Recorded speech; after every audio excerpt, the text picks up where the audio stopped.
Hey everyone, Reid Henrichs with Valor Ridge, and I'm out here in Arizona with Chuck Taylor at the American Small Arms Academy, taking a pistol class with him. And if y'all don't know Chuck's background, he's one of the original guys that helped make training possible for a lot of generations of people, and continues to be influential even today. So, Chuck, how you doing? Good. You? Fantastic. Having a good class. Great. Glad you're here. Glad to be here. I got a couple questions, and I want to get your perspective on it and share some of your insight and knowledge. And my pleasure. First one here is that what's motivated you to teach for 40? Because you've been doing this 40 years, right? So what's motivated you to do that for 40 years? You're going to think this is corny. It started for me as a young infantry officer in the Vietnam War. When I went to Vietnam in 1968, I got there just in time for the Tet offensive.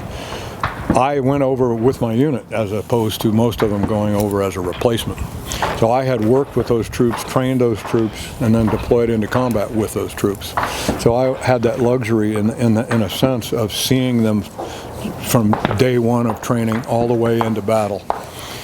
And while the training the military, in this case the Army, had done with them was good, there's always certain things that are missing. Things that according to my father, who, as you know, was an armored cavalry officer and 30 years in the Army himself, never gets written down. And they tend to get lost after each war and then relearned in the next war. Mm-hmm. Meanwhile, they're relearned because people get killed. I was a company commander eventually as a young captain, and the letters home to those who fell were written by the CO. Mm-hmm. And it was the singularly most horrific experience of my life. How do you tell Private Smith's wife or his sweetheart or his mother what happened? And I vowed right there, because this happened all the time. You know, it's a war. People got killed. And so I vowed, we got to find better ways to do this. That was really my motivation. I know that sounds corny, but as you can see, it still clouds me up. It bothers me to this day. So to me, the books were in the red. And I vowed to find better ways to do things, to try to minimize, people going down in a fight. And it spread from there. You know, when you look, you'll find. There's always better ways to do things if you look. Yeah. And that was my goal. That was my motivation. That's outstanding. So, I mean, learning those lessons from real experience, real gunfights, real people getting hurt and killed, right? I mean, that's so how would you say, I mean, you've been doing this for longer than a lot of guys have been alive that are doing this, and me old. No, it's experience in that, and I want to know, like, your perspective when you first started 40 years ago. How has the training industry changed in those last decades? I don't think it has changed positively. I think it until about 20 years ago, I think it was well on track. State of the art was advancing rapidly, and then the generations changed, which is inevitable. The old guard got old. They died off. They retired. I was kind of the youngest end of the old school, you know. And you had the guys like Bill Jordan and Jeff Cooper, Elmer Keith, all of those fellas, and they're all gone. And they all went within about a 6 or 7 year period. And then life had changed. The newer generations didn't have those experiences. They couldn't have, It's like I wasn't alive in World War II. I was born in 1947. So when my father died, as his whole generation, all of that knowledge, all of that experience went with him. And so my experiences started with the Vietnam War, and I pretty much stuck with it. I never did well in the rat race. Can you picture me with a 3-piece suit and wingtip shoes? I tried it, but it just wasn't my thing, I mean, I had a degree in marketing and merchandising. I could have been a businessman, but it wasn't me. Yeah. I was a warrior from the time I was a little kid. I was raised that way. And so I think the lack of experience and real world, exposure, if you will, by most of the folks that are teaching in this industry now, has come home to roost through no fault of their own, and however well intentioned it may have all been. I mean, that only goes so far. If you haven't been exposed to this type of an environment, you don't know the dynamics of it. There's no way you can know about it. And so you substitute, you theorize, or you talk to other guys about it, or you just kind of brainstorm it a little bit, and theory's great, and it's necessary, but it's just the beginning of the process. That's where I think the decline began. Mm-hmm. That process has to be tempered, tailored by the real world. Every football play is theoretically a touchdown, except we know better, right? It doesn't work out that way. Mm-hmm. Things do change, in the heat of the moment and on the field. And that's the way any kind of a confrontational environment is. So I think, frankly, just because the newer generations haven't been there and seen the elephant, so to speak, there's things they can't know, and I think that they're well-intentioned enough, but I think they're missing something. Sure. And the fellas coming back from the Middle East have seen a certain kind of warfare, and all wars are different, and they've certainly done a good job, and they've learned a lot. But the truth is, the military techniques are essentially designed from competitive techniques, almost exclusively when it comes to handguns. And it's better than they had before. I mean, they were still shooting bullseyes with one hand, until at least isosceles and some of these other techniques they use today is a big improvement. Mm-hmm. But it isn't as good as it could be, in my opinion. And I think that's because the influence of some of the older generations, to moderate some of this, shall we say, youthful enthusiasm, mm-hmm. Mm-hmm. It's not there. And I think we're paying a price for that. Too much competition mentality. And being competitive is okay, provided, that it's kept under proper control. I'm not against egos. Mm-hmm. But the ego's got to be channeled properly to be a positive rather than a negative force. Sure. And got different generations of people now. Things have changed, and all of it has not been for the good. Sure. I think we could do better. Sure, absolutely. I was going to ask you your take, because we were discussing this yesterday. Would you elaborate on software versus hardware? I do have an opinion on that, as well as everything else. There's too much hardware, in my opinion. I'm not against technology, but the truth is, I think anybody that wants to really be to the best of their ability with anything, it doesn't matter what you're trying to accomplish, you got to put in the energy, you got to put in the time, you've got to have the dedication, if you will, you got to pay the dues in order to gain skill. The best weapon platforms in the world, i.e. the best hardware, is useless if you don't have the software to go with it. Garbage in, garbage out, right? You can have the best computer in the world, and if you don't have the right program, it doesn't matter. Yeah. And see, that's where the older, more experienced, more mature thought processes of the older guys comes into play. It moderates the youthful enthusiasm and the attractiveness, if you will, or over-attractiveness of the hardware. Look at the M4 rifle platform. We've got optical battle sights, we've got lasers, we've got almost everything under the sun, but has it really helped? Nothing's really changed. Warfare hasn't changed significantly because of this stuff. Right.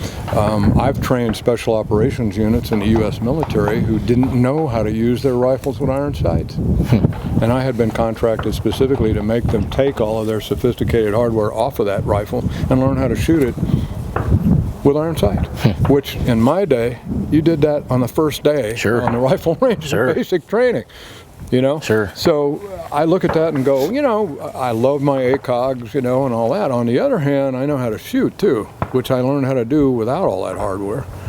And I think pistols fall into the same category. Pistols haven't changed significantly in 300 years, They're better technologically, but we don't use them for any different reasons than we always did. Yeah. We don't use them all that much better than we always did, because we're people, I think our biggest problem is generational. There's a generation gap here. They just don't have the experience that they really need. And so, I'm a competitive shooter, and some of the best shots are competitive shooters, but they really don't know anything about the tactical application of the handgun, because it's really not their forte. And they don't do well in actual fights. Sure. Because they don't have the thought processes to go with it. Well, going back to talking about some of the shooters that you've been around, you've shot with and spoken with, guys that are legendary. You mentioned some of the older guys that were even before you. So my question to you is which shooters have been the most influential on you? Well, I'm going to surprise you with this one. The first one is my father. My my first handgun was a 1911 that my father gave to me when I was 7 years old. He wouldn't let me keep it, of course, you know. Yeah. He kept it for me, but I learned how to shoot a pistol shooting at paper plates on the beach in Corpus Christi, Texas, with a 45. Right. And it went from there. I've always been instilled since literally the earliest days of my childhood with a love of firearms and a respect for what they are and are not about. And as a result, I paid a lot more attention because I had that enthusiasm. You know, I read everything I could get my hands on that had been written about guns, and as I got older, you know, I started to meet some people. You know, in the more contemporary times, I was good friends for many years with Cooper, Jeff Cooper, and I knew Bill Jordan, I knew Elmer Keith, and I knew Skeeter Skelton, some of the legendary writers and shooters. And see, they were all the War II generation, like my father. Of course, they're all gone now. Yeah. And Ray Chapman and I were good friends for many, many years and shot together competitively for years. I was there when the speed load was invented, you know, for example. So that makes me old. But I'm the youngest of that breed. Yeah.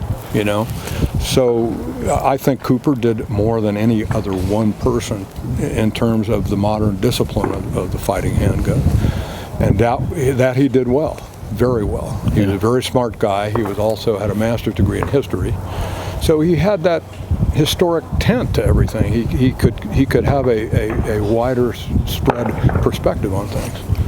And I think he used that to temper a lot of his theoretical stuff. And he was also big on progressing past theory and let's try these things. Let's find out what really works the best. And you always find out okay, this works, this doesn't, or if it works, can it be improved upon? Sure.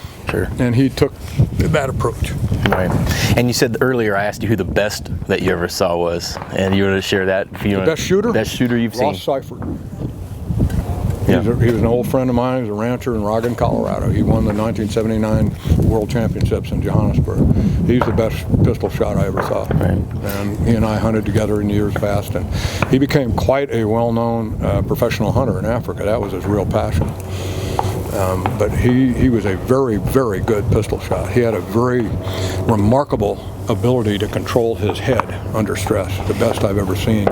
So he would be the technical best pistol shooter I ever saw.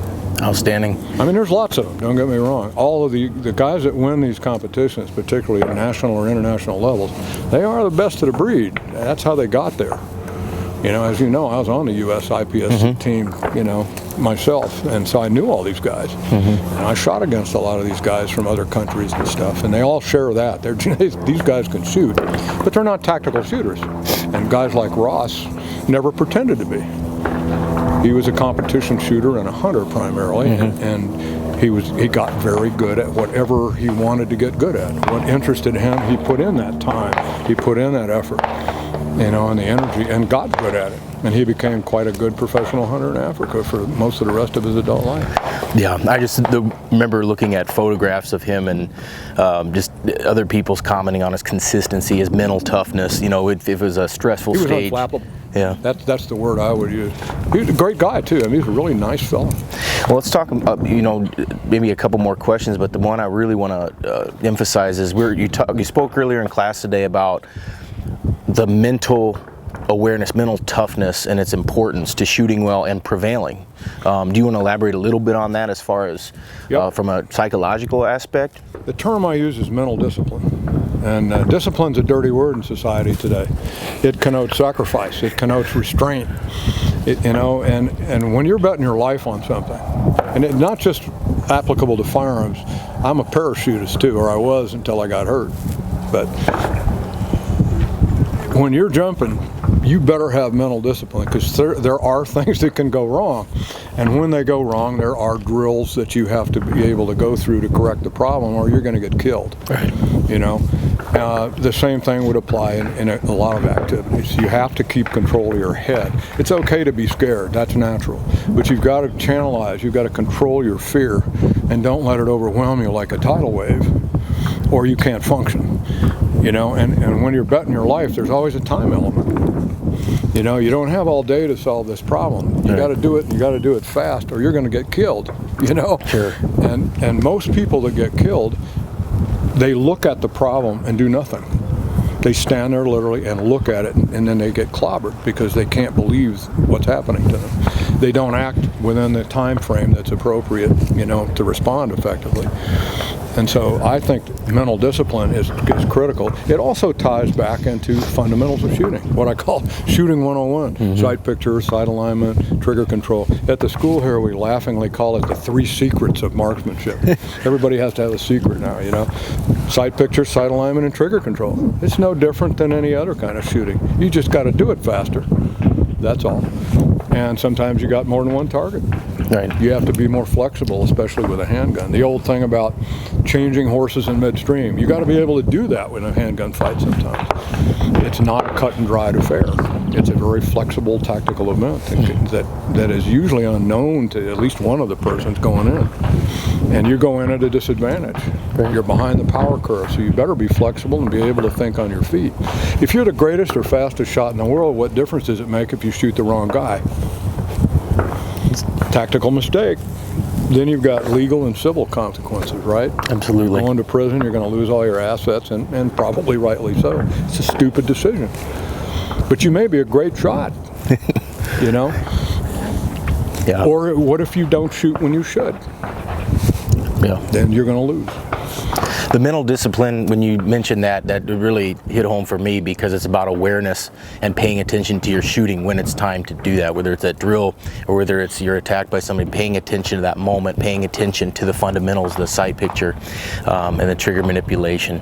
And that's one of the awesome aspects about being here is you've been teaching similar things for decades. I mean, there's not any newfangled way to do this. I mean, there's only so many ways that you can actually be successful, and I'd like your perspective on that. Well, I think largely the idea is, and if you look at shooting case studies, particularly law enforcement shootings, because they're more detailed than the others, you'll see a trend. In fact, you'll see multiple trends. One, you will see the tendency is to look at the source of the excitement, which is the target. And as anybody who shoots knows that you don't do that if you want to hit what you shoot at. You got to line your sights up and focus on the front sight. Okay, and people don't do that. The trend now, again, you were talking earlier about technological advancement and such. The trend is also towards large capacity handguns, big magazines. But when you look at the statistics, people are shooting more, but they're not hitting more. So the hit percentages with the large capacity pistols are actually deteriorating, which is kind of a paradox, almost hypocritical. I've always said that, if you can't hit what you shoot at, it doesn't matter how many times you miss. We always will make jokes about, well, what do you want on your headstone? Mine is, you can't miss fast enough to matter. And that's what we see. Yeah. People who have large capacity magazines, so they're beginning to use that hardware as opposed to the software. They're not paying attention to the fact that if you don't hit what you shoot at, which demands using the sights, it doesn't matter how many rounds you have in the magazine. And the statistical data on fighting never really changes significantly year after year. It's over close, it's over fast, and only a few rounds get fired. And it's always been like that. I'm kind of, as you know, an Old West buff, a history buff. You look at the gunfights and stuff that took place in the Old West, and they're the same as they are today. They were close, they were fast, and they were over one way or another, and just with only a few shots fired. Sure. Yeah, and that's what I like, how you bring in those components. They're really infallible. It's infallible information when you look at the traditions and you look at the historical context. Whether it's a revolver, a single stack pistol like a 1911, or whether it's a high capacity like your, Smith M&P or your Glock. These things are repeatable, and they're repeatable because people are so repeatable, right? Oh yeah, the weak element in all the systems is the operator. If the operator's got his head on straight, he'll win. Yeah. It doesn't really matter what kind of weapon he uses, because he'll use it right and he'll use it well. One of the greatest compliments that had ever been paid to me is by one of the guys at the FBI Academy in Quantico years ago. He said, "Chuck can pick up anything that shoots and shoot it well." And that was my life's goal. If you can do that, that's how much better does it get?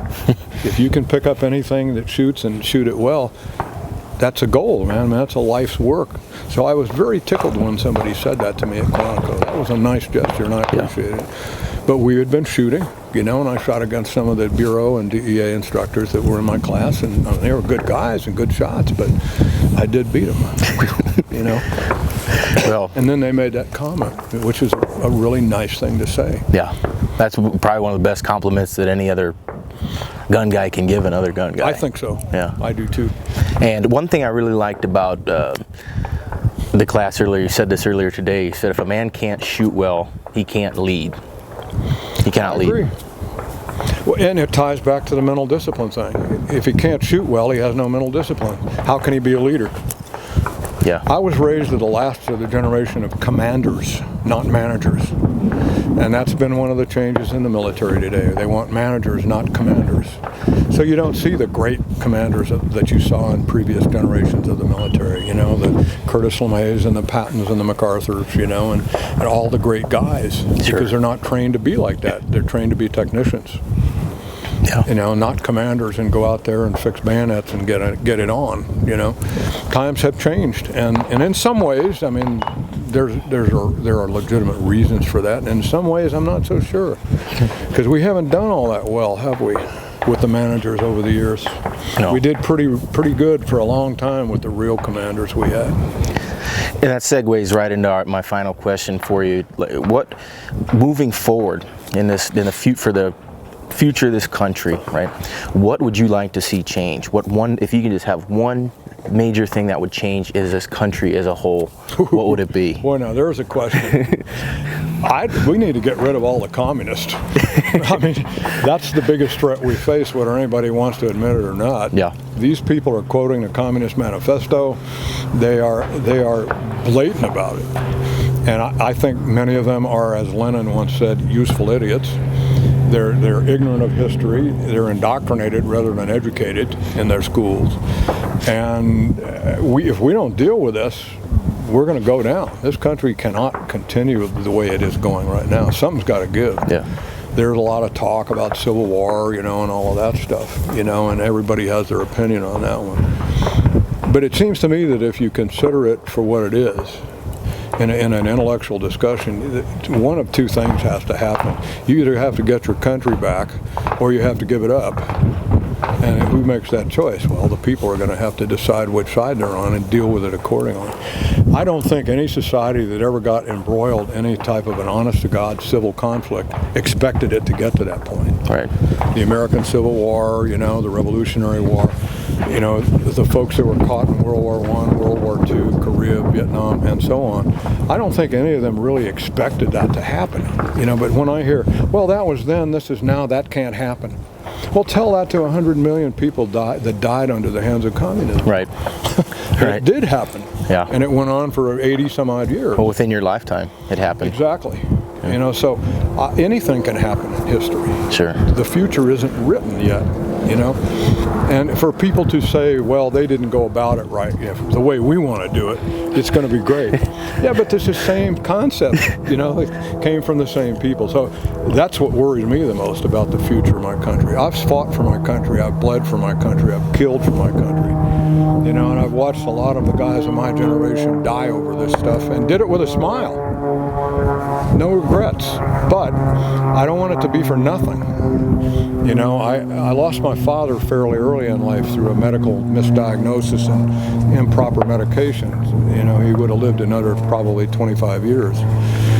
And I often would think, gee, I miss my dad. He was a great guy and a hell of an influence in my life. But then I think maybe it's better that he's gone. And he didn't have to see everything he believed in and everything he fought for torn down and destroyed by modern society. I think it's bordering on insanity, tearing down statues, calling people names, that don't make any sense. Right. It's like you let the lunatics run the lunatic asylum. It's crazy. That can't go on. I mean, you look at historical precedent, all great societies started going through these pains, and they all collapsed. They all followed the same patterns, the trends. Are we in that kind of a trend? There are a lot of people who think we are. Right. I don't know. I mean, I wish I could foresee the future like everybody else, but I'm not happy with what I'm seeing. Right. I'm worried about it. And a lot of folks are. The guys in the military are worried about it. The guys in law enforcement are worried about it. You know, but the idea of weaponizing government agencies against the people and stuff like that is frightening stuff. And this is 1984. This is George Orwell stuff. And I'm not a conspiracy theorist. That's what really bothers me. I'm not a conspiracy theorist, but how can you not notice this stuff? One thing I remember reading from one of your books, and as you said, if we had a society in which there were enough police to solve every problem, we would have more to fear from the police than we would from the criminals themselves. It never worked, did it? Every society that did that became a totalitarian, terror-induced and governed society. It never worked. Well, guys, people have to be responsible for themselves, you know? It's a novel concept. You know, if you want somebody to take care of you, there's always somebody who'd be willing to do it. Whether it's the government or some organization, all you have to do is two things: give up your freedom and give up your money, because somebody has to pay for it. And they'll be glad to take care of you. But how can you have a society that insists on being free sovereign citizens, and yet somebody else takes care of them and then becomes responsible? There's an oxymoron. It can't happen. That's exactly right. Historically speaking, it's suicide. Economically, culturally, socially, politically. You're right. We can't do that. There has to be a change somehow. Well, I really just want to say, on a personal level, I'm thankful for what you've contributed and continue to contribute to this way of life. And I understand that going out through the years, it's a very selfless thing to share and continue to do these things. And on a personal level, I've been following your stuff since I was in high school. We discussed that. And I just want to thank you for paving the way for people that are coming after you to do this. And it means a lot to me on a personal level that you do that, and you made a big impact on the way I train and practice and how I value those that came before me. And I just want to thank you on a personal level for that. And guys, you want to get some good fundamental training, come out, train with Chuck Taylor, American Small Arms Academy. Meat and potatoes, rock solid, and very enlightening as well. So, Chuck, you got any parting comments? Nope. I appreciate your appreciation. Thank you. Thank you. Everyone, this is Reid Henrichs of Valor Ridge reminding you the lessons that we learn are written on the tombstones of others. We'll see you on the ridge.